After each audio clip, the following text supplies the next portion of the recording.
Los egipcios se organizaban en la punta de la pirámide al faraón, que era el, por decirles, el presidente, el dios de dioses, y que concentraba todos los poderes, ¿no?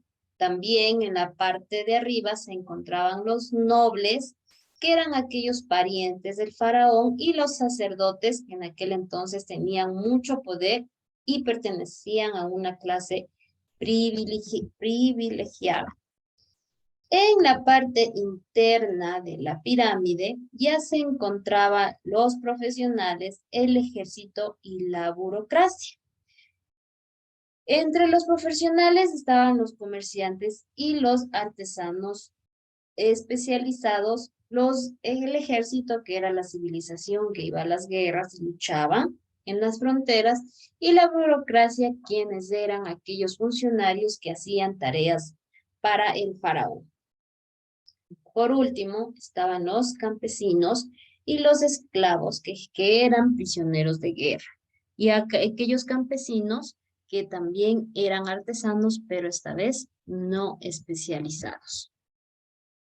Vamos a ver cómo era la escritura jeroglífica de los egipcios.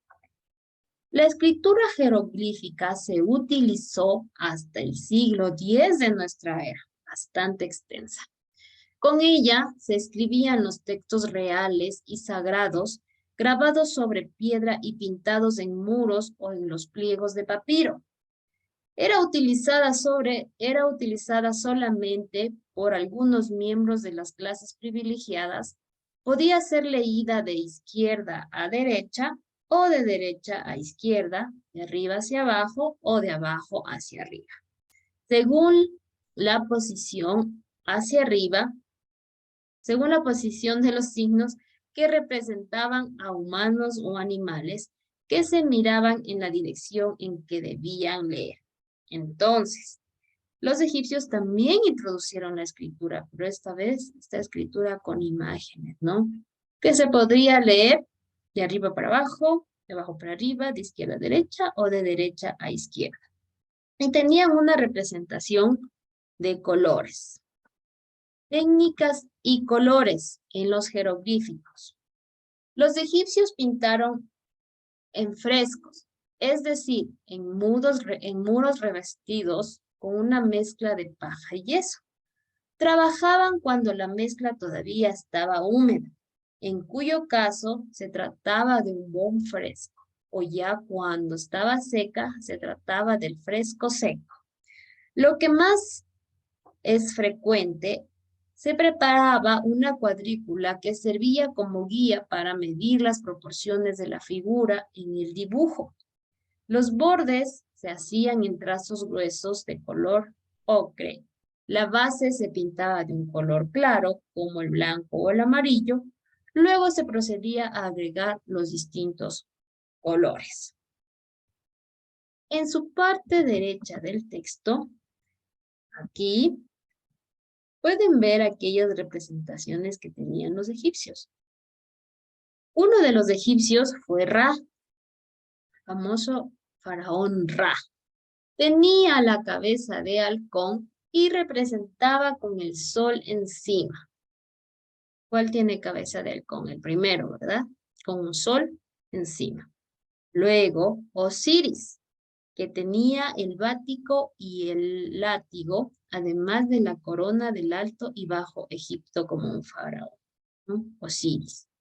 Isis se identificaba físicamente como una reina. Anubis tenía la cabeza de un chacal y Horus tenía la cabeza de halcón. Entonces, cada faraón de aquel entonces representaba su cabeza con algo diferente. Hasta ahí hemos visto mesopotamios y egipcios. Vamos a ver ahora la India. Pilar.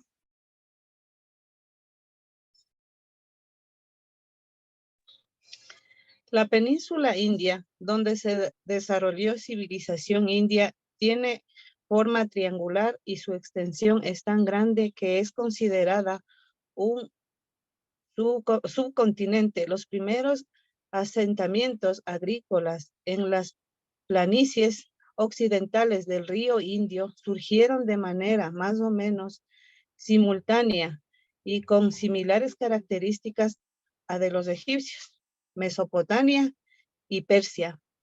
Estos asentamientos se expandieron gradualmente hasta que la utilización de metales como el cobre y el bronce, la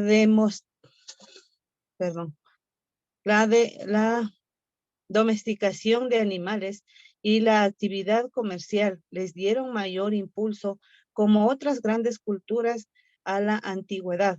La India tuvo estrecha relación con los ríos que recorrían dicho territorio. Los valles del Ganges, del Brahmaputra, dice, y el Indo fue cuna de los cetros de civilización que surgían a lo largo de la historia india. Gracias, Pilar. Recordemos que estos imperios o estos lugares que estamos viendo son fluviales, ¿no? Entonces siempre estuvieron rodeados de grandes ríos que permitían sus transportes, permitían su alimentación y su trabajo. En este caso, India, ¿qué aportó? Aquí dice, expandió gradualmente la utilización de los metales como el cobre y el bronce, lo que no hacían los mesopotamios y los egipcios, ¿no? Los indios incrementaron esto, aumentaron esta de los metales del cobre y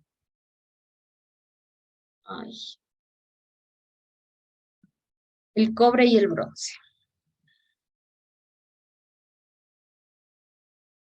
¿Cómo era la agricultura y la ganadería de los indios? La continua representación de animales entre los restos hallados en Mohenjo-Daro es una señal de lo importante que fue allí la ganadería. Muchos han visto en este momento las raíces de la posterior religión de la India.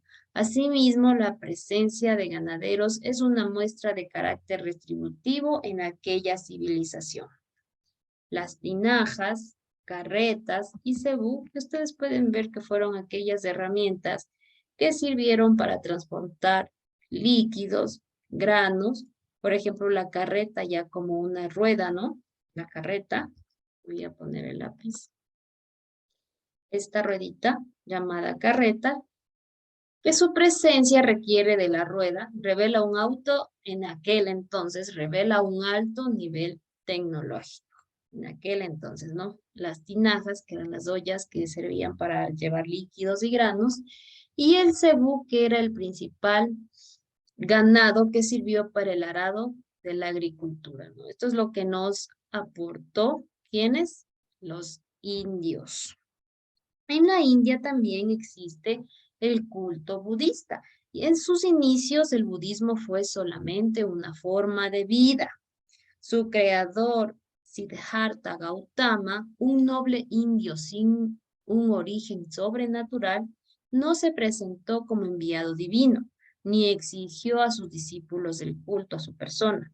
200 años después de su muerte, el budismo modificó su doctrina e impuso la veneración de Buda con ritos formales y oración, ¿no? Recordemos que el budismo es una religión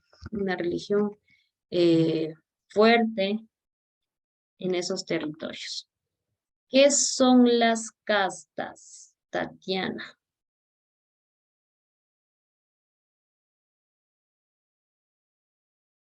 La sociedad de la India se organizó de acuerdo con sus principios religiosos.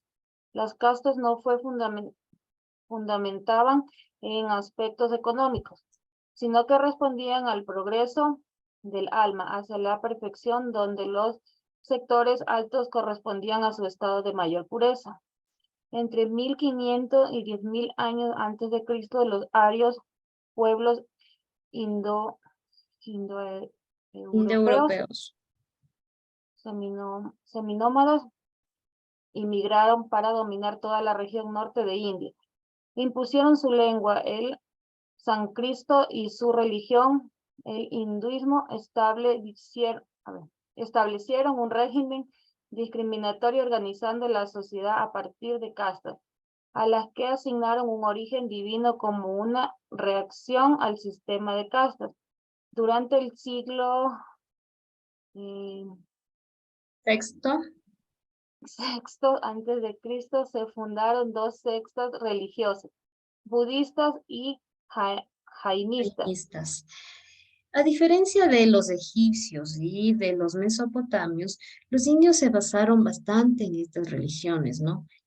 Incrementaron o inventaron su religión, el hinduismo, que después fundaron otras dos sectas que son los budistas, que bastante predomina ahora también en el presente, y los jainistas. Esta es una imagen hindú donde revela, como decir, como en el ejemplo de arriba de los egipcios teníamos la pirámide. Esta es la pirámide de los indios, donde esta imagen representa aquellos puestos jerárquicos que tenían, ¿no? En la parte superior de las cabezas eran los brahmanes, quienes eran los sacerdotes y tenían un grupo privilegiado de poetas y sabios. Supuestamente habían nacido de la boca de Dios y por ello eran la casta más importantes. A la altura de sus brazos, de sus antebrazos, estaban los nobles terratenientes que podrían ser los gobernantes y guerreros. Habían nacido de los brazos de Dios, que esta es la segunda casta. En la, ¿cómo se llama? En la pierna, que alcanzan a visualizar, están las balsias, que allá se encontraban los artesanos, los comerciantes y los campesinos, que era el pueblo común. Habían surgido de los muslos de este dios y ellos pertenecen a la tercera casta. Y al último en sus pies, como siempre, están los esclavos y los sirvientes. Habían surgido de los pies del dios y provenían de pueblos conquistados, pero habían sido incorporados a la sociedad como la última casta, ¿no? A casta nos referimos como aquella herencia, que de dónde viene, y haciendo referencia al orden jerárquico de los indios. Así como los egipcios tenían la pirámide, donde arriba estaba el faraón, y al último igual los esclavos, en los indios está representado por este dios, que está dividido en 4 castas. ¿Qué aportes nos dejó los hindúes?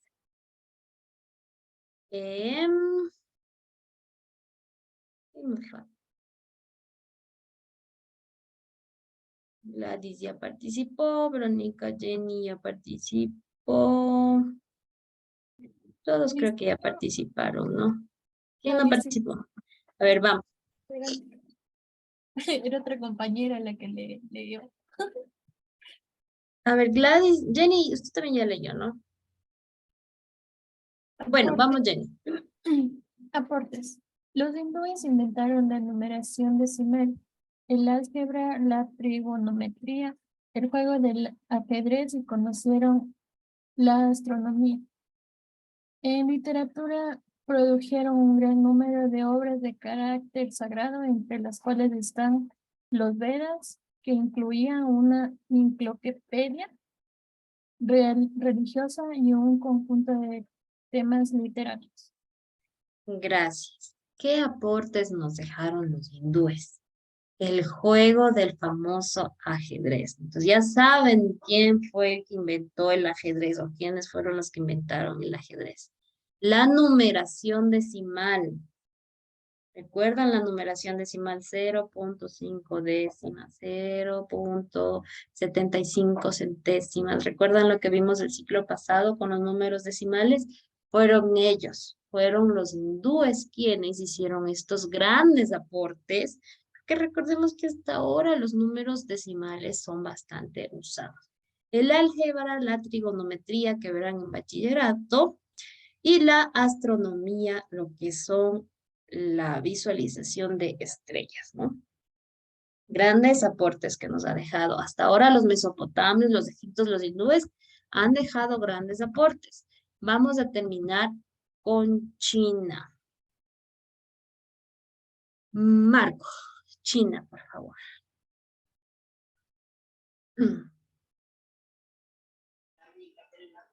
China se encuentra en el este del continente asiático, en un territorio vasto cuya geografía es muy variada. La llanura central se encuentra entre dos inmensos ríos, el Yangtze Kiang o Río Azul, en el sur el Huangbo o Río Amarillo. En el norte, China fue como Mesopotamia, Egipto y la India, una civilización fluvial.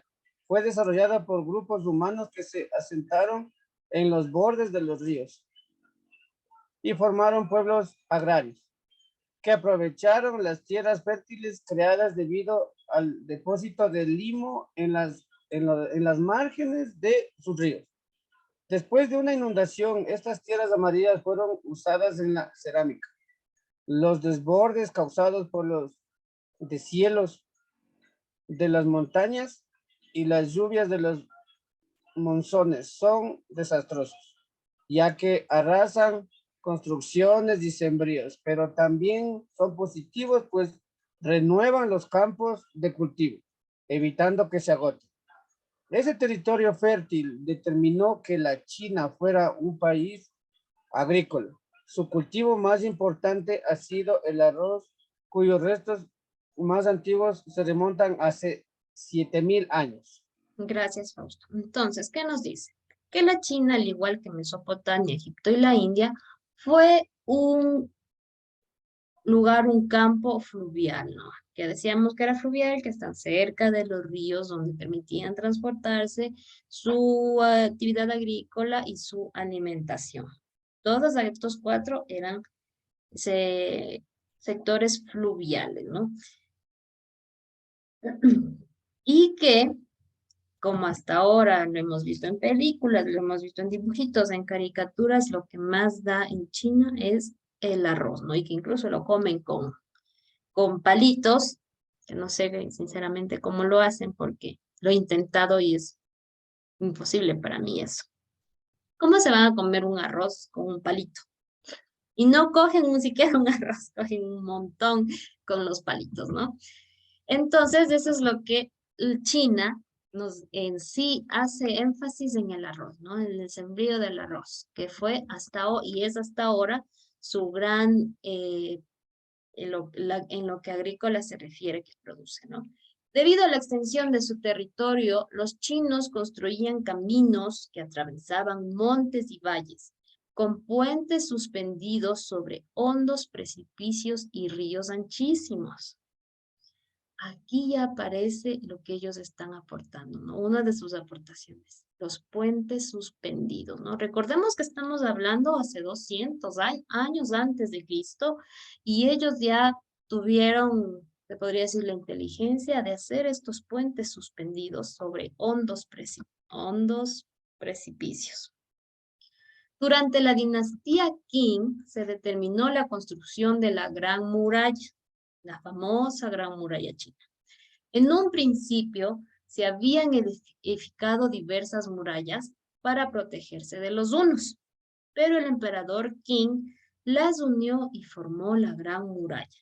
Declarada como una de las maravillas de la humanidad, tiene una extensión de aproximadamente 6,700 kilómetros y está compuesta de muros y torres. Por lo tanto, se la observa desde los satélites.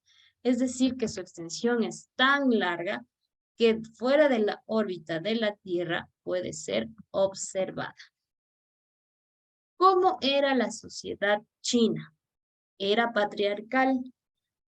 Era por linaje que continuaba por línea paterna a la autoridad que era descendiente masculino, es decir, a su primogénito varón, La familia era el eje de la vida social y en ellas las jerarquías estaban bien establecidas.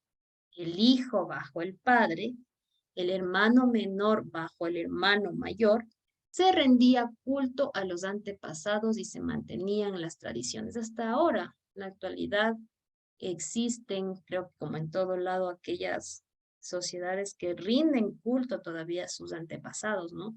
Y la China es uno de los países, la China, Japón, Corea, son aquellos países que tienen mucha disciplina acerca de este rendir honores, se podría decir, ¿no? Rendir culto.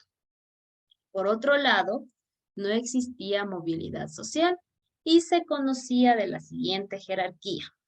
¿Cómo era la pirámide de China? ¿Cómo era la pirámide? En la punta se encontraba el emperador, que era un representante divino. Tenía responsabilidad de gobernar, tenía autoridad absoluta y se aseguraba del bienestar general. Se pensaba que era castigado por los dioses si no cumplía con su misión. En la parte de abajo, o abajo del emperador, tenemos a la nobleza, quienes eran familiares y personajes del gobierno que rodeaban al emperador y a su corte, debe ser, o a su consorte. Los mandarines. Era una clase entrenada para la administración civil. Se los escogía y educaba considerando las cualidades necesarias para su función. Eran defensores de las tradiciones y el orden.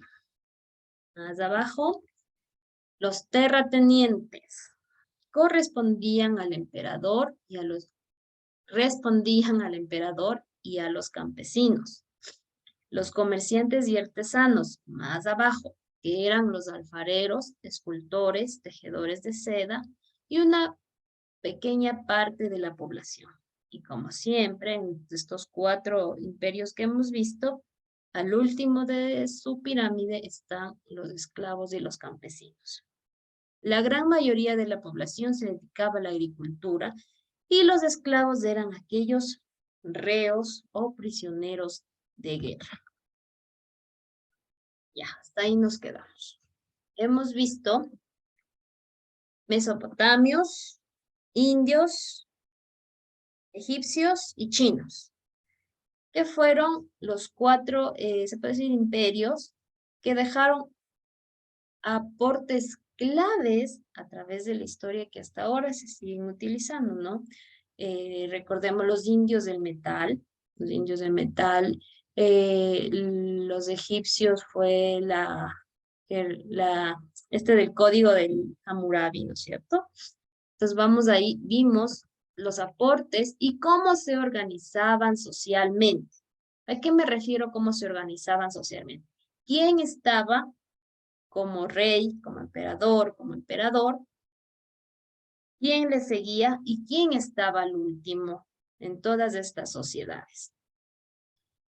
Sí va a haber tarea de esto, y es sumamente importante los aportes que cada uno de estos imperios nos dejaron, ¿no? Cada uno nos dejó algo que hasta ahora en la actualidad se utiliza, y más que todo cómo se desarrollaron, cómo se ubicaron socialmente, En conclusión, podemos decir que en los 4, mesopotamios, indios, egipcios y chinos, los esclavos y los campesinos siempre eran en el último lugar, ¿no? Hasta ahí nos vamos a quedar hasta el día de hoy. ¿Alguna pregunta?